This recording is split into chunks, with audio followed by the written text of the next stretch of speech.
Assalamualaikum warahmatullahi wabarakatuh. Selamat pagi semuanya. Hari ini kami akan mempresentasikan penelitian kami yang berjudul Efektivitas Penggunaan AI pada Produksi Konten Para Pekerja Dunia Kreatif. Uh, Penelitian ini disusun oleh saya sendiri, Farhana Matiwani, dan rekan saya. Hanif Tasin Mufid. Oke, next kita di bab 1. Oke, latar belakang. Uh, Latar belakang dari penelitian ini adalah AI telah berkembang pesat dalam industri kreatif. Nah, saat ini ada 22,1% pekerja di Indonesia yang menggunakan AI sebagai alat bantunya. Contohnya adalah aplikasi DALL-E dan Copy AI. Nah, DALL-E dan Copy AI ini mempermudah desainer dan penulis untuk menghasilkan karya yang lebih cepat dan efisien. Nah, AI juga membantu membantu mengatasi writer's block dan meningkatkan personalisasi konten. Oke ya, di next kita ada rumusan masalah. Nah, penelitian ini ingin menjawab pertanyaan seperti yang pertama ada bagaimana efektivitas penggunaan AI dalam meningkatkan produktivitas pekerja di Indonesia kreatif. Yang kedua ada sejauh mana penggunaan AI mempengaruhi kualitas konten yang dihasilkan oleh pekerja kreatif. Yang ketiga, bagaimana persepsi dan adaptasi pekerja kreatif terhadap integrasi AI dalam proses produksi konten mereka. Yang terakhir ada bagaimana penggunaan AI mempengaruhi alokasi sumber daya dalam proses produksi konten kreatif. Nah, selanjutnya ada batasan masalah. Nah, batasan masalah penelitian ini terbatas pada pengukuran seberapa efektif AI sebagai alat bantu atau tools dalam menyampaikan pesan yang diinginkan oleh pembuat konten.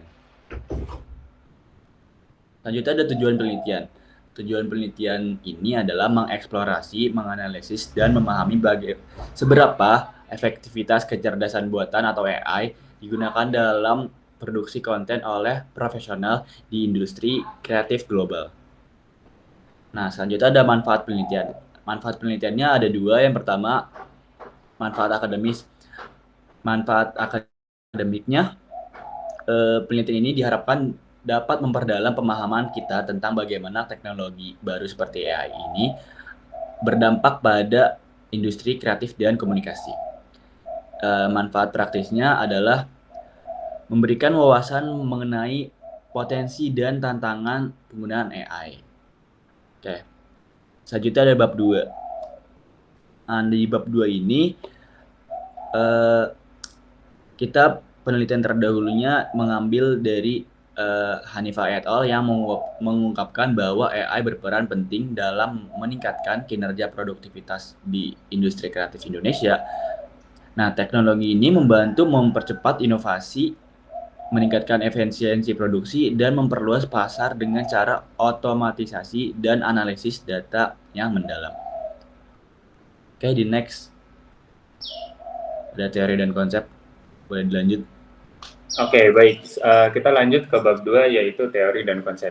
Nah, di penelitian kali ini kita menggunakan teori difusi inovasi, yang mana teori ini menjelaskan bahwa sebuah inovasi itu atau ide-ide baru biasanya selalu mengalami momen-momen atau masa-masa proses difusi, yang mana misalnya sebuah masyarakat dipaparkan dengan ide baru, yang mana dalam penelitian ini adalah AI, mereka mengalami difusi. Nah, tahapan itu adalah yang pertama pengetahuan, persuasi, keputusan, implementasi, dan konfirmasi. Nah, dari tahapan-tahapan ini kita mendapatkan hasil beberapa kategori. Yang pertama adalah inovator, yang mana inovator ini sebenarnya mereka seperti pemimpin ya, mereka yang mendahului untuk mengadopsi sebuah inovasi baru ini. Lalu yang kedua ada pengadopsi awal, yang mana pengadopsi awal ini sebenarnya agak rentan dan sedikit lebih besar resikonya daripada kategori yang berikutnya, karena mereka ini hanya membutuhkan sedikit saja bukti-bukti yang menggambarkan bahwa ini sebuah inovasi yang bagus gitu. Nah, jadi mereka sudah langsung mengadopsi ketika mendapatkan sedikit bukti yang ada. Lalu yang ketiga adalah mayoritas awal atau mayoritas terlambat gitu ya. Nah, mayoritas terlambat ini biasanya mereka ini membutuhkan bukti yang lebih banyak daripada pengadopsi awal tadi ya. Jadi ketika bukti-bukti sudah ada, mereka masih harus mengkonfirmasi lagi dan juga mereka harus memastikan bahwa oh ya ini aman untuk diadopsi dan memang ini emang sebuah inovasi yang baru yang sepenuhnya aman gitu. Lalu yang terakhir ada penolakan, yang mana penolak ini mereka sama sekali tidak mau mengadopsi dan tidak mereka sensitif akan perubahan gitu.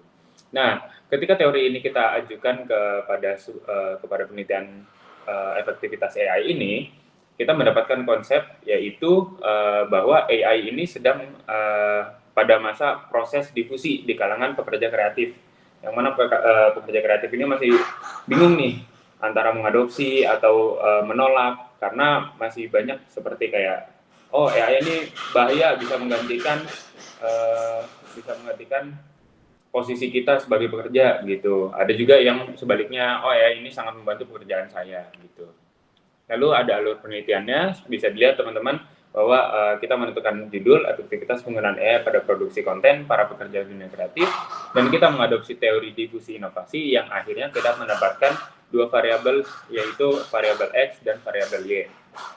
Selanjutnya adalah perumusan hipotesis. Hipotesis yang kita rumuskan adalah yang pertama, hipotesis 0, yaitu tidak terbuktinya adanya efektivitas penggunaan AI pada produksi konten para pekerja kreatif.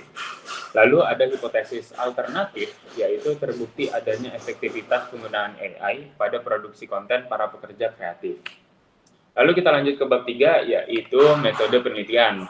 Nah, pada poin yang pertama adalah objek penelitian. Kita menentukan bahwa objek penelitian kita adalah para pekerja kreatif, yang contohnya misalnya seniman atau konten kreator atau orang-orang yang bekerja untuk menghasilkan sebuah kreativitas, orang-orang yang dibayar melalui kreativitasnya gitu, yang menggunakan AI dalam produksi konten.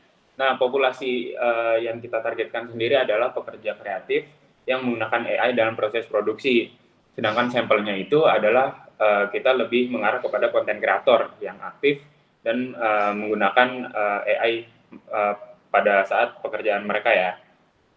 Lalu yang terakhir adalah jenis penelitian. Nah, jenis penelitian kita adalah penelitian dengan menggunakan pendekatan kuantitatif, yang mana kita mengukur efektivitas penggunaan AI ini menggunakan kuesioner atau kita menggunakan pengumpulan data-data begitu.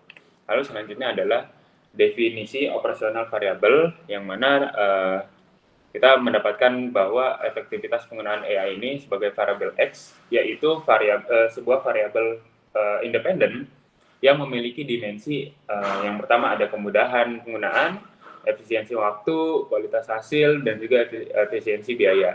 Lalu sedangkan dengan variabel X-nya adalah variabel Y-nya adalah produksi konten, yang mana variabel ini adalah variabel dependen yang memiliki dimensi produktivitas, kualitas konten, dan juga kreativitas.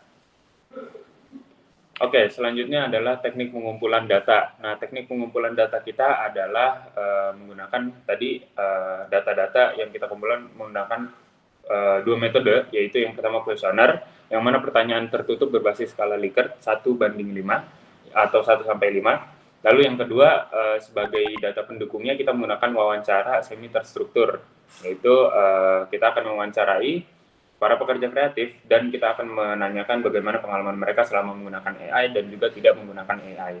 Dan responden kita tertuju kepada para pekerja kreatif pengguna AI. Oke, sekian terima kasih. Kurang lebihnya mohon maaf. Kami tutup. Wassalamualaikum warahmatullahi wabarakatuh.